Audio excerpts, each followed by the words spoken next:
लीजिए, tension free हो जाइए, क्योंकि अब लव जिहाद का मामला ख़त्म हो जाएगा, क्योंकि अब उसका दवाई चल चुका है। उसका दवाई ये है कि सूअर के दांत को पानी में भिगोइए और पानी में भिगो कर के पीड़िता को पिला दीजिए, तो उसके मन में जो मुसलमानों से प्रेम करने की भाव है वो ख़त्म हो जाएंगे। ऐसा कहना है कालीचरण दास हैं, एक मध्य प्रदेश के संत, उनका। अब मेरा प्रतिक्रिया इस पे ये है कि शायद ऐसे टोटके टाटके से कुछ नहीं होने वाला है। मुझे लगता है कि ये कोरा अंधविश्वास है। अगर लव जिहाद ख़त्म करना है तो इस प्रकार से बातें करे जो हिंदू और मुसलमानों को एक कर सके। उन्हें पता चले कि जो शरीर तुम्हारा है वही शरीर हिंदू का भी है, इसमें कोई फ़र्क नहीं। सभी कर्म के दंड सभी को भोगने पड़ते हैं, चाहे कोई हिंदू हो या मुसलमान हो। इनको इस प्रकार से ज्ञान मिलना चाहिए कि पर द्वारा स्त्री का खोले 70 जन्म अंधा हो डोले।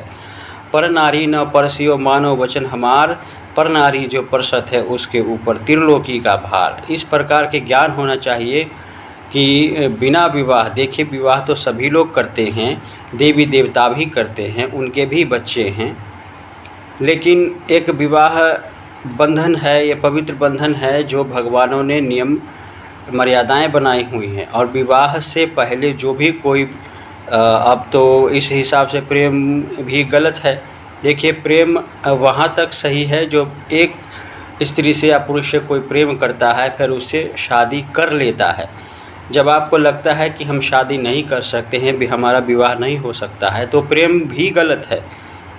ऐसे नहीं होना चाहिए। यहीं पर तो सारा बात गड़बड़ होता है। हम प्रेम को बढ़ावा देते हैं और कितना प्रेम सक्सेसफुल होता है शादी में ये तो पता नहीं, लेकिन उसके प्रेम के चक्कर में ना जाने कितने गलतियां होती रहती हैं और फिर उसका दंड भी हमें ही भुगतना पड़ता है।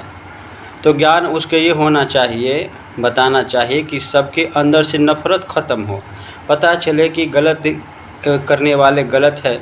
अब मुस्लिम भाइयों को कुछ एक सारे, मुझे नहीं लगता भारत के मुसलमान ऐसे होंगे, अगर कुछ परसेंट जैसे 1000-2000 में कोई एक आधा के मन में अगर इस प्रकार का विश होगा कि हम हिंदू लड़कियों को पटा करके उसको बच्चे पैदा करेंगे और फिर हमारा जनसंख्या बढ़ेगा और फिर ये हम जिहाद करेंगे, ये हमें सवाब मिलेगा और फिर हम जन्नत में चले जाएंगे तो वहाँ पर 72 हूर मिलेंगी।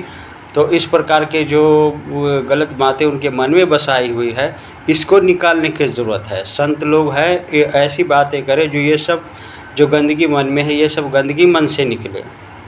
उनको ये सब पता चलना चाहिए कि तुम सब गलत नहीं हो। वेद कतेब झूठे नहीं भाई, और झूठे हैं जो समझे नहीं। वेद कतेब अलग नहीं है और ये झूठे कुछ भी नहीं है, ये सब सही सत्य हैं। लेकिन इसका जो गलत समझ करके, गलत अलग रास्ता बना करके, चुन करके, हमारा अज्ञानता ही है जो हम 4 धर्मों में बँट गए। उसके बाद भी नाना प्रकार के पंथ संत संप्रदाय बन गए। ये हमारा अज्ञानता ही है। जब हम कहते हैं कि सबका मालिक एक है, तो फिर उसके बनाए हुए संसार पृथ्वी भी एक ही है, हवा एक है, पानी एक है, सबका शरीर एक है, और फिर भी मतलब ये धर्म वो धर्म, धर्म के नाम पर बंटवारा और एक दूसरे के शत्रु बने बैठे हैं, तलवार लिए खड़े हैं कि कब मौका मिले और दमादम कर दें। तो भाई इस प्रकार की जो भावनाएं हैं इसको दूर करने की ज़रूरत है। ये शुगर के दांत के पानी पिलाने से कुछ होने वाला नहीं है।